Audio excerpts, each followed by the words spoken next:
La segmentación o el grupo homogéneo al que se dirige la empresa es el punto de partida de la formulación de las estrategias.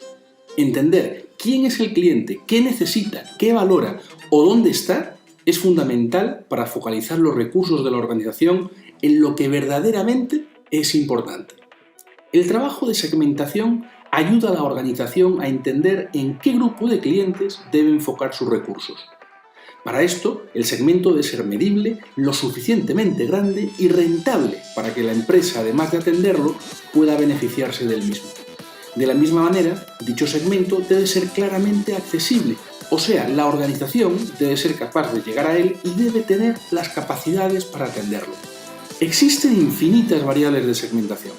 Las más comunes son las geográficas, demográficas o las socioeconómicas.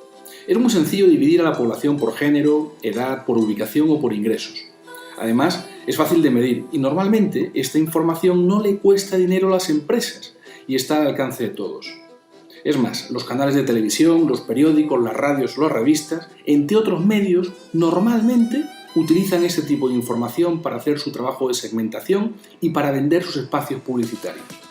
Estas variables lo tienen casi todo para facilitar el trabajo de segmentación.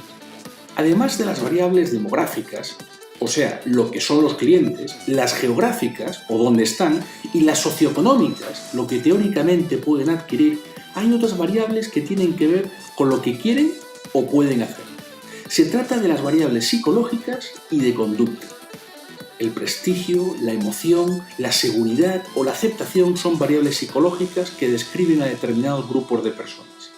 Las variables de conducta vienen definidas de diferentes formas.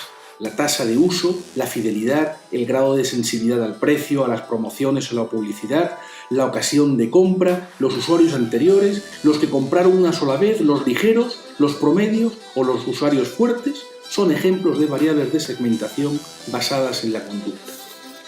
Eso le permite a las empresas definir grupos homogéneos o de personas similares. Este último grupo de variables cobra importancia cuando las empresas reconocen que dos personas del mismo nivel socioeconómico, del mismo género, de la misma edad o que incluso viven en la misma zona se comportan de manera diferente. El acceso a la información, la educación o el incremento del poder adquisitivo hace que haya otras cosas tan o más importantes que las variables más tradicionales. La desventaja principal de las variables de conducta es que son muy difíciles de medir y existe la creencia de si no se mide, no existe. Pero lo cierto es que sí existe y lo que deben hacer las empresas es buscar formas menos tradicionales de medirlas. Las compañías de investigación son una excelente alternativa para no hacer siempre lo más fácil. El trabajo de investigación facilita la segmentación ya que hace posible medir variables menos tradicionales y combinarlas con otras más fáciles de medir. Segmentar ayuda a las empresas a entender quién es su público objetivo, o sea, su cliente. Además, ayuda a que la organización se especialice en quién verdaderamente es importante. Facilita que la empresa enfoque sus recursos en quien realmente vale la pena. Esto último es fundamental, ya que si todos en la empresa comprenden claramente para quién trabajan, será más fácil entender al cliente y responder eficientemente a lo que verdaderamente necesita. En definitiva, el trabajo de segmentación focaliza a la empresa en lo que es importante. Este foco facilita la definición posterior de lo que se va a hacer para lograr los objetivos y también de lo que no se va a hacer. Pero sobre todo facilita entender al cliente para el que se trabaja y comprender lo que éste valora realmente. Y esto último es fundamental para posteriormente definir de qué manera se debe diferenciar la compañía del resto. Dejo entonces algunas preguntas abiertas para aquellos que se animen a detenerse un momento a pensar en ellas. ¿Tiene su empresa claro a quién se dirige? ¿Entiende quién es, cómo se comporta y dónde está su público objetivo?